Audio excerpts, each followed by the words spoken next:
E aí? Beleza? Quero agradecer ao meu grande amigo Felipe, que disse sim quando eu convidei para vir para cá. A gente se encontra em vários lugares do mundo, de vez em quando dá sorte de se encontrar. Descobri que a gente vai se encontrar em Porto Alegre semana que vem de novo. Vai ser ótimo. Essa música eu não tinha ouvido antes. Quando eu falei que hoje o tema era Moisés, eu falei, você não vai acreditar, tem uma música de Moisés. O sermão podia já ser só essa introdução, vamos fazer uma oração, amém, voltamos para casa. Mas eu vou dar o resto da mensagem também. Amém? Amém. Moisés. Ore comigo. Querido Deus, Pai que estás nos céus, que possamos ser transportados para o deserto nesta noite para entender o chamado que deste a Moisés. E uma vez que isso aconteça, que possamos entender o chamado que estás fazendo para nós hoje, no século 21, nessa grande cidade de São Paulo. Em nome do nosso Deus Jesus Cristo. Amém. Tudo começou bem. Pai, vem para cá, pai. Eu viajei para essa terra, no começo foi difícil, mas depois eu consegui o visto. E consegui um trabalho legal. Vem para cá e traz a família. Disse José a Israel, seu pai, e todos os irmãos safados que tinha. José, príncipe do Egito. E veio. A nação de Israel vem para o Egito. Pois assim quis o Eterno. Mas de repente veio um faraó que não conheceu a José. Viu a multidão de pessoas, pois esse povo se multiplicava que nem coelho. O que nós vamos fazer com esse povo? A última pessoa que fez essa pergunta foi Hitler. Mas o faraó decidiu que ele ia botar esse povo para ser escravo e construir as pirâmides e as outras obras faraônicas que ele tinha. E ali começa a saga judaica como escravos. E como escravos por geração após geração, após geração, após geração, a vida deles era o seguinte: acordava de manhã, tijolo, tijolo, tijolo, tijolo, tijolo, tijolo, vai dormir. No outro dia, o que você vai produzir hoje, meu filho? Tijolo, tijolo, tijolo, tijolo, tijolo, tijolo, tijolo, tijolo, tijolo, vai dormir. E se alguém perguntasse no meio do dia, vem cá, o que teu pai fazia? Tijolo, tijolo, tijolo, tijolo, tijolo, tijolo, tijolo, ia dormir. E o teu vô? Tijolo, tijolo, tijolo, tijolo, tijolo, tijolo, tijolo, tijolo, ia dormir. A vida deles era baseada na quantidade de tijolos que eles conseguiam produzir e nas obras que eles conseguiam fazer. E se depois de tantos tijolos produzidos, eles não conseguissem chegar na cota que era dada a cada um deles? A tua meta é essa, você tem que fazer tanto de tijolo. Aí vinha o grande chicote egípcio. Gostou? Passei a semana inteira treinando isso aqui, ó.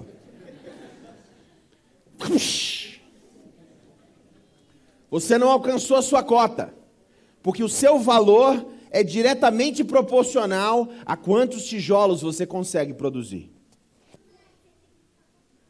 Só que Faraó viu que os coelhinhos estavam se multiplicando. Tinha hebreu demais. O que nós vamos fazer com esse povo hebreu? E Faraó teve uma ideia. Já sei. Quando nascer, se for homem, a gente mata.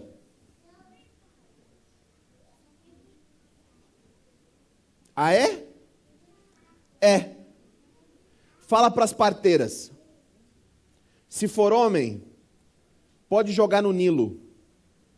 Vamos tentar trabalhar com a quantidade da população. Vamos diminuir essa população. Você já viu algum bebê nascer? Já? No Brasil a gente não vê isso, né? Só médico. Na Europa não. Pum!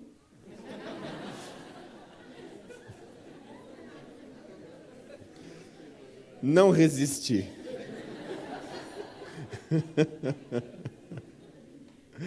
Fala obrigado lá para ele. No Brasil existe uma máfia dos médicos, onde o médico não quer sair na hora que você está na hora de dar o filho, então ele marca só cesárea. A Organização Mundial da Saúde recomenda que um país não tenha mais de 15% de cesáreas. A média do Brasil é acima de 85% de cesáreas. E os médicos arranjam todo tipo de complicação para convencer a mulher que ela não precisa. Não, parto natural? Natural não é bom, bom é cesárea. A palavra-chave nisso é natural. Já deveria dizer tudo. Por quê? Porque numa cesárea ganha um anestesista, ganha todo mundo, né? O parto natural a mulher faz sozinha.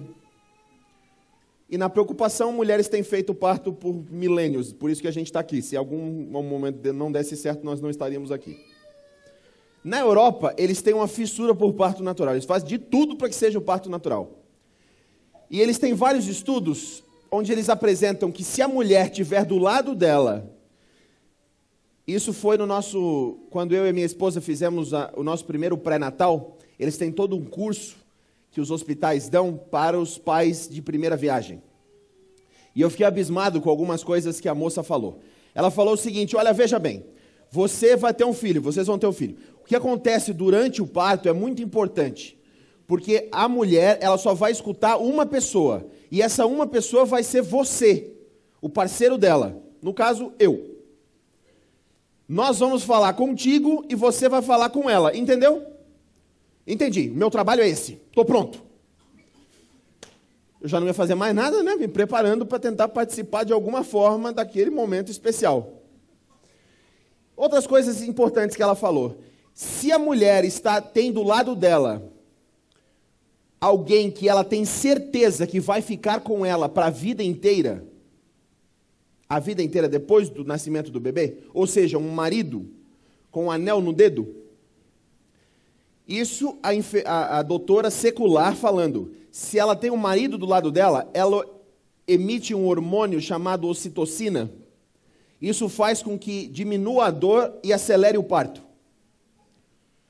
Portanto, namorados, se você já pensou em propor casamento, faça isso antes do parto.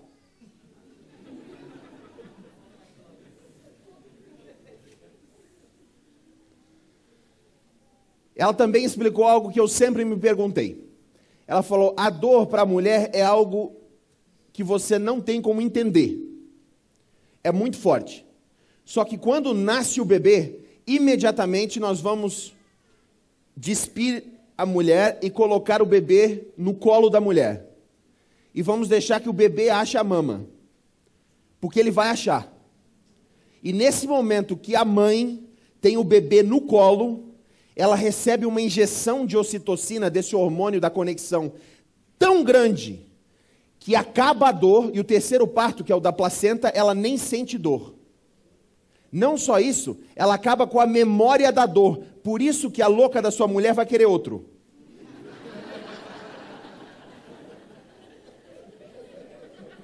Você vai se perguntar, você é louca? Ela vai querer, por quê? Porque a memória da dor se vai. Aí ela começa a ver bebê dos outros, já fica, que coisa mais linda. Nessa brincadeira eu tenho 3. Depois do nascimento do bebê, toda vez que a mãe amamenta, ela tem, mais uma vez, todas as vezes que amamenta, uma injeção de ocitocina. E, portanto, cria uma conexão, é chamado hormônio da conexão. Uma conexão muito grande com a criança. E a criança, a mesma coisa, uma conexão muito grande com a mãe. Quando o bebê nasce, ele não consegue focar a distância e perto a distância. O bebê nasce durante muitos dias, ele só consegue focar 25 centímetros. Mais perto do que 20 centímetros, 25 centímetros não consegue ver. Mais longe ele não consegue ver. A 25 centímetros ele consegue ver perfeitamente, que é exatamente entre o seio da mulher e o rosto. Para ele poder fixar que aquele ser que está dando de mamar traz segurança, aquele ser que está amamentando traz amor, traz todas as coisas boas. Por isso que a criança, depois que se machuca e quer segurança, não adianta o pai chegar perto, o que ele quer é a mãe. Porque desde o começo já foi assim. E o pai fica sentido. Agora, o que acontece? Tem alguma grávida aqui? Não é possível, gente, não tem nenhuma grávida. Eu não vou, prometo, não vou chamar na frente a grávida. A grávida não vem para frente hoje. Não tem, gente. O que está acontecendo? A televisão está tão boa assim, os programas, gente? Quando nasce a criança, o que acontece é que a mulher, ela está cheia de ocitocina, ela não precisa mais. O homem, ele emite ocitocina com mais força, com mais potencialidade, no orgasmo. Certo? Fora disso, não. Só que não é qualquer orgasmo. É no orgasmo com uma mulher que ele ama e vai continuar com ela. O sexo de final de semana não emite ocitocina. O cara alcançar a felicidade sozinho não emite ocitocina.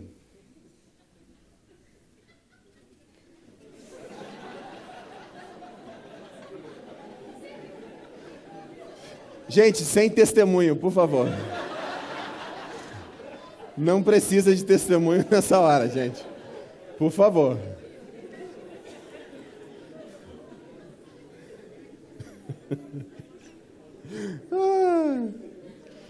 Só existe ocitocina em quantidades decentes, em quantidades que façam diferença na vida do homem, quando ele está com uma mulher que ele ama. Presta bem atenção nisso. O problema é o seguinte: ela teve o bebê, está amamentando, ela está cheia de ocitocina, a coisa mais linda do mundo. E o marido coitado. O marido fica olhando de longe. Porque o homem não conecta com a criança até a criança ter 1 ano e meio de idade. O homem não conecta com a criança de forma significativa até 1 ano e meio. Espera. Quando chegar 1 ano e meio, você vai pirar de vez. Se você acha que está interessante até agora, rapaz.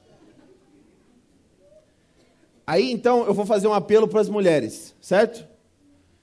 Ele precisa de você, querida. Não é só o filhinho. Para que aqueles que têm ouvido, que ouçam o que o Espírito tem a dizer às mulheres. O nascimento de um bebê é uma coisa maravilhosa. Quando James estava para nascer, foi uma dificuldade. Porque o cordão umbilical estava no pescoço dele, só que ninguém sabia direito exatamente por que ele não estava nascendo. E atrasou muito. Entre a quebra da bolsa e o nascimento dele foram 54 horas. Então foram 2 dias acordado, foi uma loucura. E na hora de ele nascer, o médico falou: nós vamos tentar mais uma vez e nós vamos usar fórceps. Se não der certo dessa vez, nós vamos para a cesárea. Tá bom? Tá bom. Fomos para a mesa de cirurgia, 6 médicos e enfermeiras e todo mundo estava ali. E o médico foi lá e ok, vamos lá. Última vez. E ela só escutava a mim. Eu falei: amor, é o seguinte, é agora. Você vai resolver esse negócio. E ela resolveu. Depois de tanto tempo, nasceu James. E a gente olhou para a criança. E o que a gente não ouviu? O choro. Ninguém ouviu o choro. Ele estava coberto de micômio, todo cinza. Eu tive 3 segundos de euforia que nasceu meu filho. E depois disso, desespero que talvez ele morreria. Não se ouvia nenhuma voz naquela sala de cirurgia. Eles pegaram o James, colocaram numa mesinha, parecia um pit stop de Fórmula 1. Ninguém falava nada, cada um sabia exatamente o que estava fazendo. Uma limpava, o outro colocou o tubo para tirar e foi... Demorou 30 segundos, mas pareceu aproximadamente 2 anos e meio para mim. Será que o meu filho vai sobreviver? E eu olhando para o que eles estavam fazendo, e entre a vida e a morte, você percebe o valor que tem a vida. Depois de 30, 40 segundos, ele chorou. E depois dele, eu. Eu chorei por meia hora, compulsivamente. Se eu continuasse, iam me internar. Imagina emoções de 54 horas e depois disso, tudo desabando numa hora só. O meu filho nasceu. Os pais de Moisés tiveram uma experiência de nascimento também. E eles haviam visto os vizinhos que tinham dado à luz a meninos. Eles haviam visto os soldados pegarem pelo pezinho o nenê que estava chorando e com uma espada atravessar o seu peito e o choro cessar, enquanto eles saíam e jogavam no Nilo as crianças. Milhares de crianças morreram nessa época. Porque para Faraó,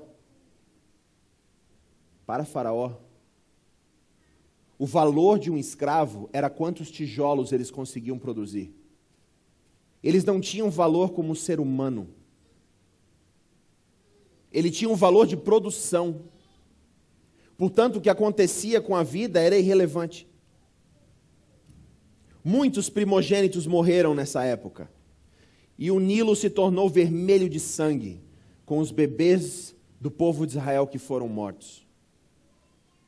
Deus percebeu que chegou a hora, e Deus ouviu o choro e o clamor do seu povo, porque Deus sempre escuta o choro e o clamor do seu povo. E esse bebê Moisés nasce, não tendo valor algum, filho de escravo, e é colocado dentro do Nilo, mas vivo, sem valor algum, filho de escravo, à deriva do Nilo. E de repente a princesa o acha e o adota. De repente ele vai de não ter valor nenhum para ter o maior valor, o próximo príncipe do Egito. Pois o valor da época era determinado de quem você é filho. Já ouviu falar nisso antes? Acontece muito isso aí. Moisés cresce. E ele quer agora libertar o povo que ele entende que é dele. E ele sabe que como príncipe do Egito, ele tem poder. E com esse poder, ele se aproxima, vendo o valor dele, vindo da coroa que ele tem, ele se aproxima do povo escravo, cujo valor vem dos seus tijolos, e tenta libertá-los com a sua própria força. É um desastre. Ele mata o egípcio e tem que fugir. E foge para o deserto. Enquanto isso, a cota dos escravos aumenta. Se eles eram valorizados por tantos tijolos, agora eles têm que duplicar os tijolos, e há um desespero. Mas Deus escutou o clamor do povo. Nasceu o libertador. Só que o libertador precisava passar por uma lição.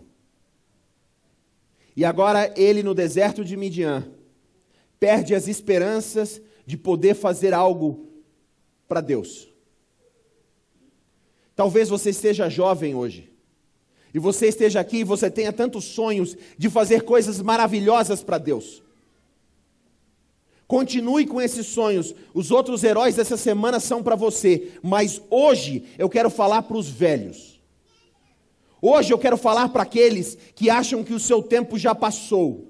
Eu quero falar para aqueles, e se você está assistindo no seu vídeo, no seu iPad que o teu filho te deu, presta bem atenção aqui, o seu tempo ainda pode vir. Moisés achou que acabou, 40 anos cuidando de ovelhas, 40 anos cuidando de ovelhas, e ovelhas são animais, eu ia falar burros, mas burro é outro animal. São animais simples.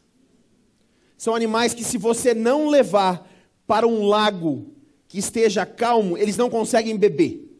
Se você leva para um rio que é muito agitado, não consegue beber, morre de sede. Se você leva para um lugar que não tem uma grama boa, morre de fome. Para a ovelha morrer é a coisa mais fácil do mundo. Eu não sei nem como a gente ainda tem ovelha no mundo. E ele cuida das ovelhas por 40 anos. E de repente, cuidando das ovelhas com 80 anos de idade, pensando que os seus melhores dias já haviam passado, sonhando agora com talvez Deus levantar uma outra pessoa que faça certo, Moisés leva as ovelhinhas para perto do monte. E aí ele vê algo interessante. Abra lá em Êxodo. Clique aí no seu device. Êxodo capítulo 3. Versículo 1 em diante. A Bíblia diz assim: E apacentava Moisés o rebanho de Jetro, seu sogro, sacerdote em Midian, e levou o rebanho atrás do deserto, e veio ao monte de Deus, a Horebe. E apareceu-lhe o anjo do Senhor em uma chama de fogo no meio de uma sarça, e olhou, e eis que a sarça ardia no fogo, e a sarça não se consumia. E Moisés disse: Agora me virarei para lá, e verei esta grande visão, porque a sarça não se queima. E vendo o Senhor que se virava para lá a ver, bradou Deus a ele no meio da sarça e disse: Moisés, Moisés. E ele disse: Eis-me aqui. E começa o grande diálogo entre Deus e Moisés.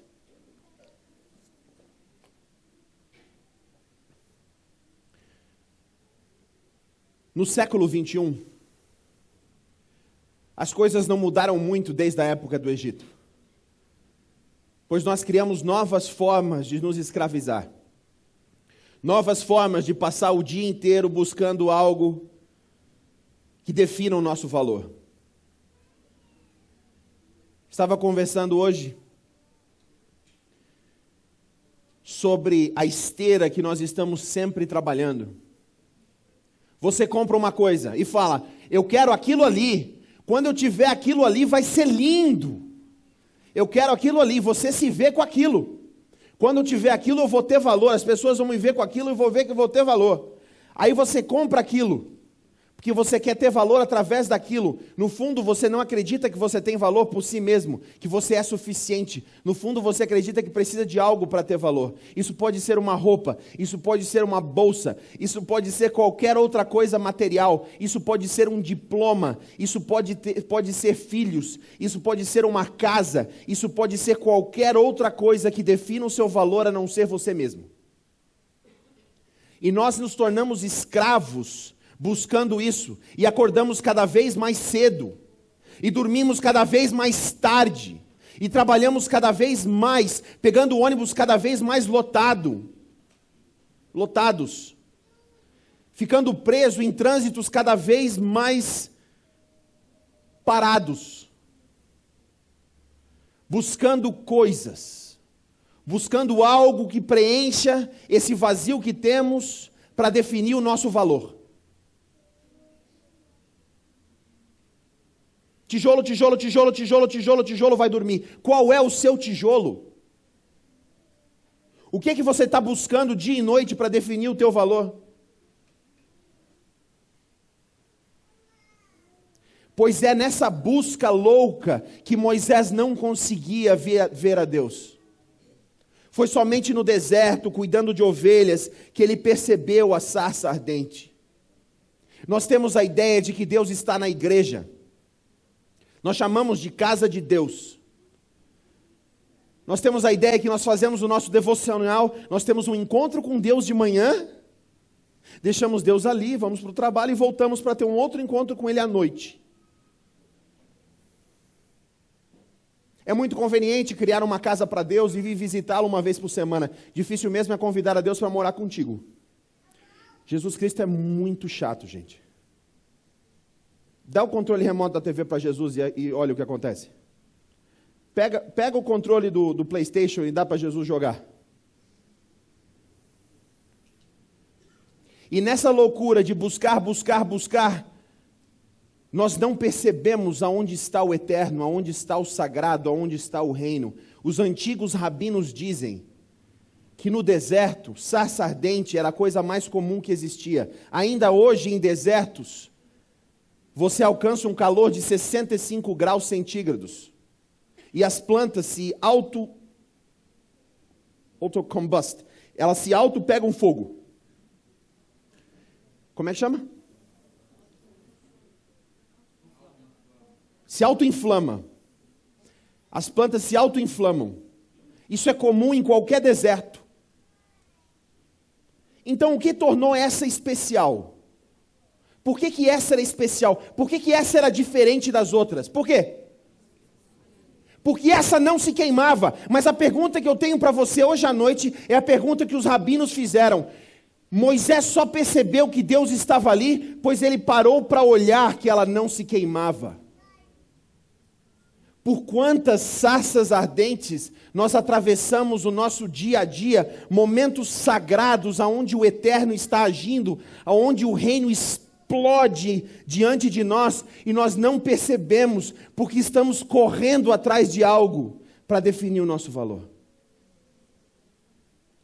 Para de correr atrás das coisas e perceba as pessoas, perceba onde está o reino, perceba as sarças ardentes que o Eterno está fazendo ao seu lado todos os dias.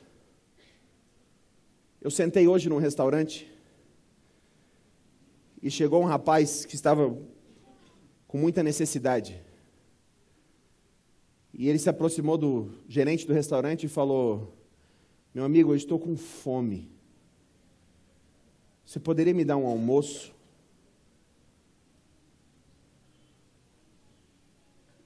E o gerente imediatamente falou: pode sentar ali na primeira cadeira do restaurante, que em alguns minutos vai vir um almoço para você. Naquele momento,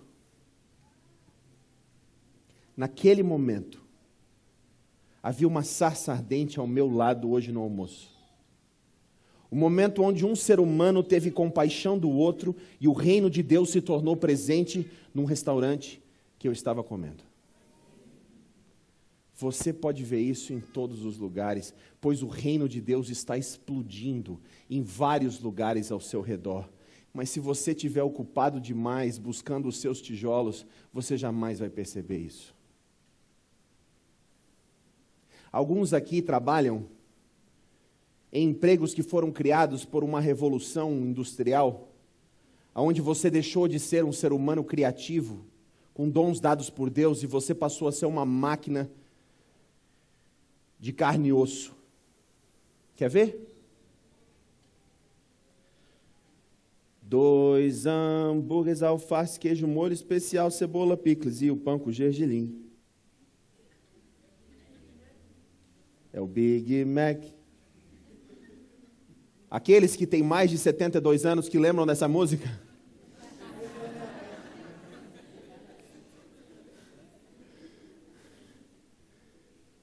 Essas produções em série, onde a criatividade e o dom do ser humano é transformado em algo serial, onde você só faz aquilo sem poder pensar. Tijolo, tijolo, tijolo, tijolo, tijolo, tijolo, vai dormir. Deus não te criou para que o teu valor seja definido pela quantidade de tijolos que você consegue produzir. Depois de muito tempo, Deus fala com Moisés e diz: Moisés, agora volta lá para o meu povo e fala para Faraó deixar que o meu povo vá me adorar no deserto. E Moisés, atrevido, Moisés desesperado, Moisés cabisbaixo, olha para Deus e fala: o meu tempo passou. Se o Eterno queria me chamar, deveria ter feito isso há muito tempo atrás, querido, porque agora eu não consigo mais falar. E Deus, o Deus do universo, se aproxima de Moisés e dialoga com ele. Não, fica tranquilo, querido, que o teu irmão vai falar por ti. Você vai ser a minha boca e ele vai ser a tua. Pode ser?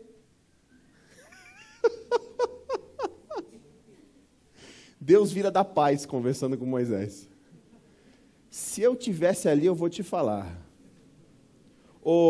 Presta atenção, Moisés, eu sou Deus, tu não é.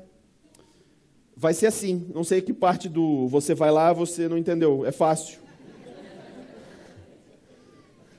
Deus dialoga com Moisés, ele quer que Moisés entenda que ele é importante, que o valor dele não vem dos títulos faraônicos que ele tinha um dia, que o valor de Moisés não vem da capacidade intelectual ou a capacidade de poder falar bem, que Moisés tem valor porque ele existe. E ele tem a audácia de perguntar para Deus, é o seguinte, estou considerando a tua proposta, mas quando eu chegar lá eles vão perguntar quem que me mandou. Qual é o teu nome? Isso seria uma afronta. O que ele estava perguntando é, quem és tu? Qual é o teu nome? Quais são as tuas características? Eu gostaria de definir. E Deus simplesmente responde, Moisés, eu sou. Quando perguntarem, fala que eu sou te mandou. Eu não estou preso ao tempo e ao espaço. Eu criei tudo, Moisés. Presta atenção. Vai lá e fala. É só isso que eu preciso. Tá bom, Moisés foi. E depois de 10 pragas, só uma dúvida aqui para o pessoal crente. Se você está visitando, isso aqui não é para você. Isso aqui é para o pessoal que já conhece essa história e tem dúvida. Lembra quando fala que Deus, ele endureceu o coração de Faraó? Tem gente que tem dúvida sobre isso. Por que Deus fez isso? Faraó ia libertar a nação judaica, ia libertar os hebreus para irem. E quando ele ia libertar, a Bíblia fala que Deus endureceu o coração de Faraó para que Faraó sofresse mais pragas. E o povo sofresse mais pragas. Entenda que aquilo ali não foi o inimigo. Quando a Bíblia fala que Deus fez, adivinha o que é? Deus fez. Foi Deus que endureceu o coração de Faraó, porque essas pragas não eram condicionais. Essas pragas eram um julgamento em cima do povo egípcio pelo tratamento que eles tinham dado ao povo de Israel. Isso era julgamento de Deus. A sentença havia sido dada e eles estavam sendo julgados. A última praga era a única que eles poderiam se escapar. E a última praga era o quê? Você lembra? A morte do primogênito. E o anjo do Senhor, quando veio, o anjo de quem que veio? Entenda que quando o Senhor precisa trazer a morte, Ele não manda o inimigo. Ele vem Ele mesmo para trazer.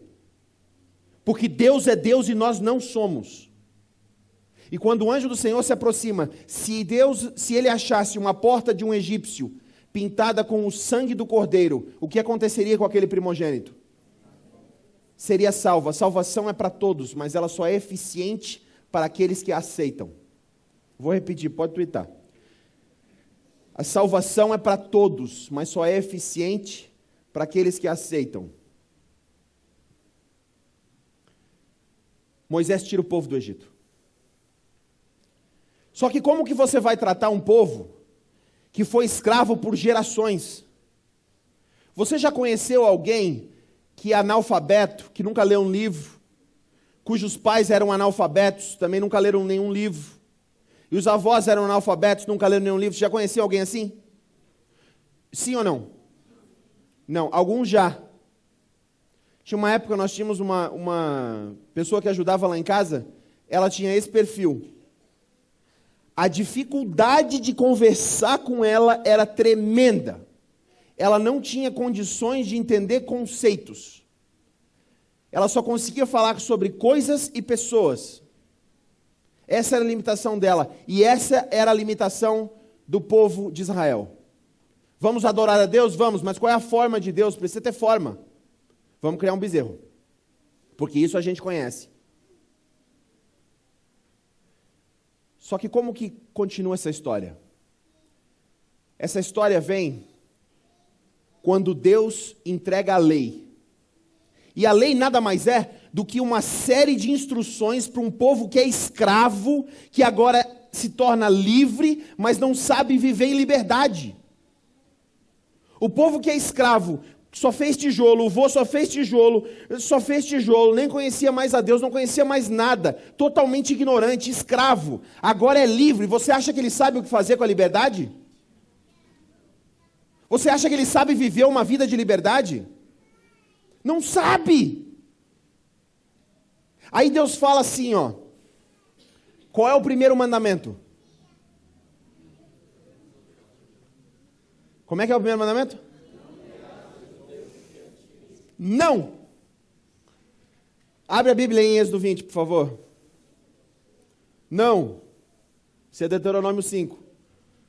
Abre em Êxodo 20. Como começa? Qual é o primeiro mandamento? Se você não entender isso, você não vai entender mais nada na Bíblia. Então isso é importante.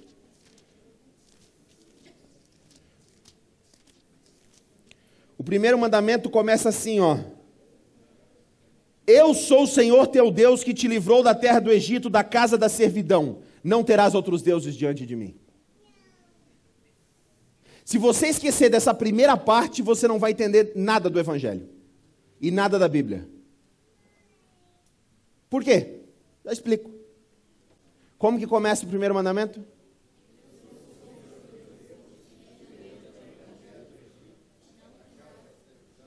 Não terás outros deuses diante de mim. Então a primeira coisa que Deus fala é a seguinte.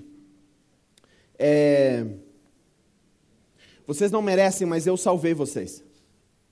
E vocês não foram salvos pelo que vocês fazem. Se você está buscando ser salvo pela lei e pela guarda da lei, se você acha que guardar a lei vai te trazer a salvação, você não entendeu nada. Sabe por quê? Porque você acredita, então, que Deus chegou 6 meses antes lá para o Egito e falou, povo de Israel, vem cá, é o seguinte, ó, está aqui 10 mandamentos, presta bem atenção. Se vocês obedecerem isso aqui, eu salvo. Se vocês não obedecerem isso aqui, vocês vão continuar como escravo. Está entendido? Foi isso que Deus fez? O que Deus fez? Deus sempre salva primeiro e Ele continua querendo te salvar. Ele continua querendo te tirar dessa escravidão de tijolos que você está buscando. Ele continua querendo tirar dessa escravidão de buscar coisas para determinar o teu valor. E uma vez que você sai disso, Ele quer te ensinar a ser livre. E como livre, começa assim, ó. Primeiro, por favor, só adore deuses que existem. Ou seja, eu. Segundo, não tenta fazer uma imagem de mim, porque uma vez que você me torna uma imagem, você me destruiu, porque eu não consigo ser limitado a nada que você consiga fazer. Eu vou além disso. Terceiro, cuidado com o meu nome. E o quarto é importantíssimo. No quarto mandamento, Deus diz assim, ó, durante um dia da semana, você trabalha 6 dias. Para os preguiçosos aqui, desculpa. O mandamento começa dizendo, 6 dias trabalharás. Mas no 7º dia, você para lembrar que você não é uma máquina e o teu valor não vem de quantos tijolos você consegue produzir. Nós paramos no sábado. E se você está nos visitando, você fica, esse adventista do 7º dia, negócio judeu, negócio isso, Jesus aboliu a lei, aquela coisa toda. Queridos, eu convido você também a parar durante um dia da semana, do pôr do sol de sexta ao pôr do sol do sábado. Para que você lembre que você não é uma máquina, e o teu valor não vem do que você tem, o teu valor não vem dos teus diplomas, o teu valor não vem do teu carro, o teu valor não vem do teu celular, o teu valor não vem do que você tem. E nesse dia você passa com as pessoas que você ama, e nesse dia você come, porque comer é muito bom. É ou não é ou não é? É! Se for escolher um dia para fazer jejum, não faz isso no sábado. É um dia para se comer bem. Depois de 40 anos lutando com o povo, Moisés liderando esse povo difícil, cabeça dura, Moisés morre, como a música fala. Esse herói perece. Eu não sei se foi justo, mas ele perdeu a paciência uma vez só, feriu a rocha que representava Cristo, não podia entrar na Terra Santa. O povo desgraçado ficou pecando 40 anos, os filhos deles entraram. Moisés uma vezinha só. Mas eu vou deixar passar, por quê? Porque ele está ainda lá no céu, né? Então, eu acho que ele não ficou triste depois do esquema. Você acha que ele ficou triste? Eu acho que não, né? Se deu bem, né? E a Bíblia diz isso sobre Moisés. Deuteronômio diz o seguinte, capítulo 34, versículo 10. E nunca mais se levantou em Israel profeta algum como Moisés, a quem o Senhor conhecera cara a cara, face a face. Moisés foi um grande herói. E você também pode ser.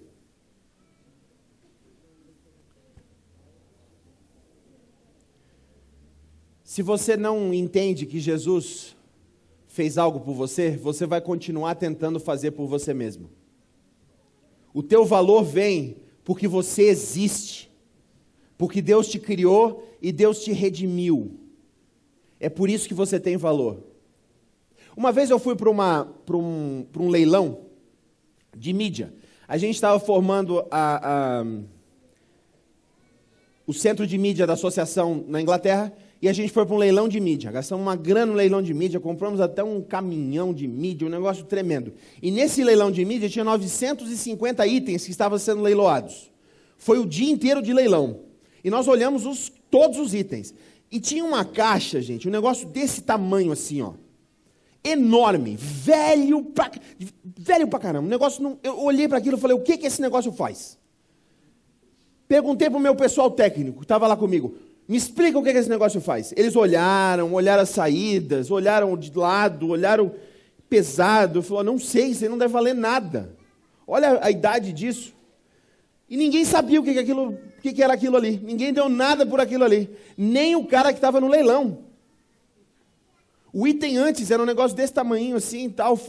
Ele começou com 200 libras. Essa caixa gigantesca ele começou. Deu o nome do item, que eu também não entendi nada. E falou, começando em 10 libras. Quem dá 10 libras pelo item? 10 libras, vamos lá, 10 libras, não vou pular. 10 libras, alguém levantou a mão. Ok, 10 libras, 20 libras, quem dá 20 libras, 20 libras. Aí foi 30, 50, 100, 300. Quando chegou no 500, eu falei, para. Que loucura é essa? Aí foi a 1.000. Aí foi a 2.000. Quando chegou em 3.000, tinha dois loucos. Um do lado de cá e o outro do lado de lá. 3.500, 4.000, 4.500, 5.000. E todo mundo se perguntando o que é aquilo, o que é aquilo, o que é aquilo. Esses dois deviam saber o que era aquilo, né? Aquela porcaria foi vendida por 7.500 libras. E até hoje eu não sei o que fazia aquilo. Isso dá 35 mil reais. Moral da história. O valor de um objeto é determinado por aquele que paga mais alto. Concorda?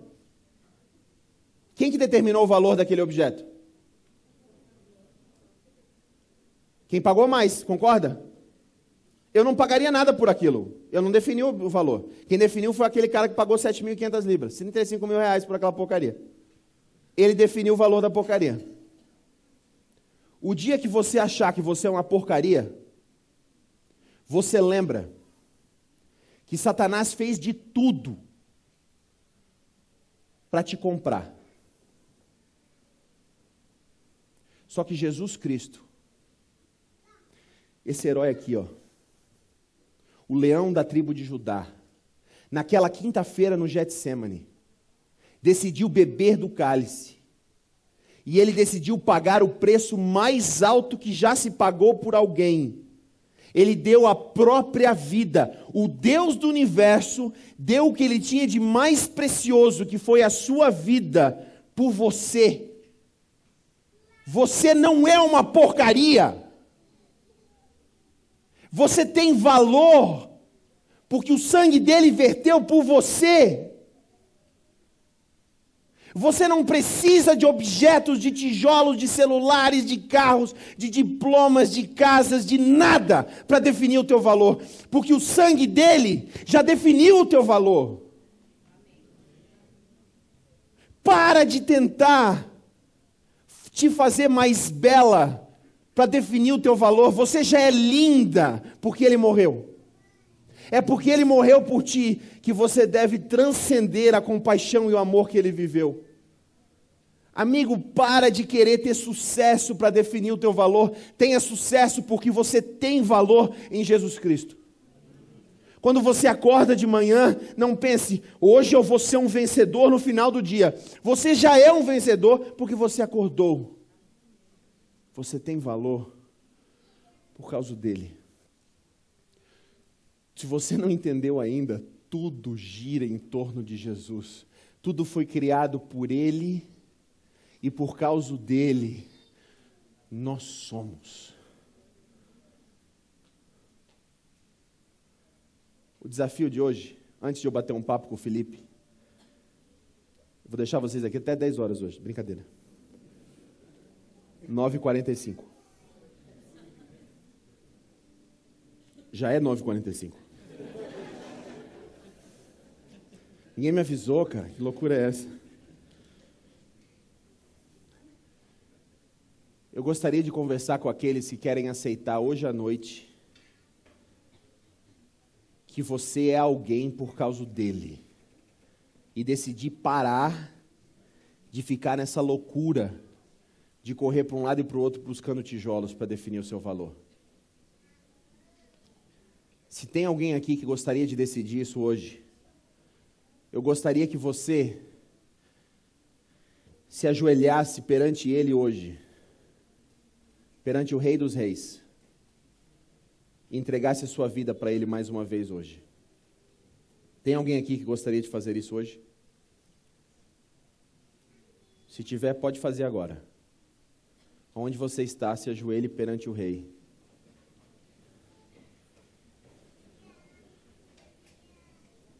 Que está em todos os lugares. Semana como uma lembrança da nossa liberdade em Ti.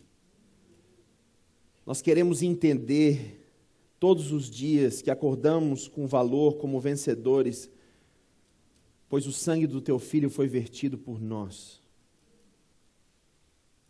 É isso, Senhor. É tão difícil para a gente entender isso. São 3.000 marcas todos os dias que a gente vê que nos dizem que nós precisamos delas para ter valor. É tão difícil, Pai. Mas que possamos ver a verdade que é Jesus Cristo em todos os lugares. Em nome dele oramos. Amém. Amém. Felipe, você acha que hoje ainda existe escravidão? Eu acho que sim. Sim. Como que isso se explica? Como que isso se expressa? Eu acho que o homem ele é escravo, não somente do sistema, né? Da maneira como o sistema se faz e se refaz, né? No caso, falando aqui do sistema capitalista, né? Um sistema que a base dele é a propriedade da terra e dos meios de produção, né? Exploração da força de trabalho, apreensão da mais-valia e tal, enfim. Eu acho que não só em virtude do sistema, né? Mas eu acho que o homem é um escravo sistemático desde a queda. Eu acho que o homem é um escravo de si mesmo, né? É um escravo dos seus desejos, escravo das suas próprias vontades, escravo das suas vaidades, sabe? E isso eu estou falando de mim, não estou falando nem dos outros, não, é eu mesmo.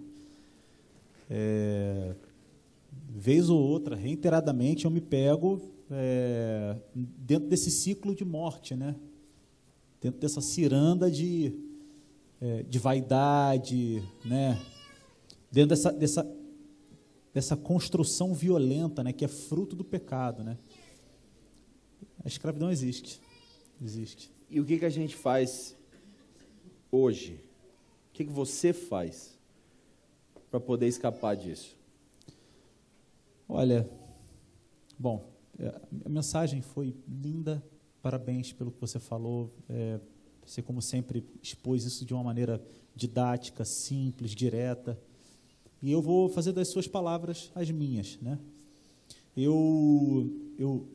a única forma de eu me sentir liberto de mim mesmo, dos meus desejos, dos meus egoísmos, e liberto, inclusive, da ideia que se construiu socialmente de que o valor do homem está na sua capacidade laborativa, né? Da sua capacidade de produção e tal, né? Ou criativa. Ou criativa, né? A única forma, no meu caso, né? A única forma de eu me ver liberto disso é eu entender que eu não tenho a mínima condição de me colocar diante de Deus, a mínima condição de me colocar diante de Deus, e tentar negociar com Ele, tentar barganhar com Ele algo que eu tenha e que me torne redimível mediante aquilo que se tem, mediante aquilo que se faz. É o único jeito. Porque diante do que Ele é, eu não sou nada. Não sou. E aí, quando eu compreendo o que Ele fez, não por causa do que eu sou, mas por causa do que Ele é, que é engraçado, né? O que é engraçado, porque não foi por causa do que eu fiz, por causa do que Ele é. Quando eu entendo que tudo que eu tenho não é nada para Ele, a única coisa que me resta é ou aceitar quem eu sou do jeito que eu sou, porque eu acho, olha gente, eu acho que uma das coisas mais difíceis em aceitar Jesus Cristo não é somente aceitar Jesus Cristo, é aceitar quem você é, que é terrível, porque você aceitar que você não tem nada para oferecer em troca, né? Aceitar quem você é. E eu acho que quando você introjeta essa consciência, quando isso fica claro para você, e aí eu vou dizer mais, como se faz isso, né? Isso, na minha opinião, também não vem de mim, né? Essa consciência, eu acho que é obra do Espírito Santo na minha vida, e é uma obra que está durando aí a minha vida toda, e eu acho que eu ainda tenho muito para aprender, e o Senhor tem muito para me ensinar com isso. Quando isso se instala, aí você vê de fato assim, que existem poucas coisas que realmente importam. Poucas coisas. Não foi essa a experiência do publicano, né? Não tenho nada, Senhor tem misericórdia de mim, eu sou pecador, e Deus teve. Exatamente. E a ironia fina também da história do publicano, né? Que eu olho para o publicano e falo assim, maldito seja esse fariseu que encheu a paciência do publicano. Né? Você olha para o fariseu e fala assim, esse fariseu, mano, como é que os caras conseguem, cara, ser tão... Meu pai, será que o cara não consegue? Você não consegue se enxergar no lugar do fariseu, né? E você é o fariseu enquanto faz isso. Porque a ironia é fina, né? A história do publicano se repete em você. Sempre.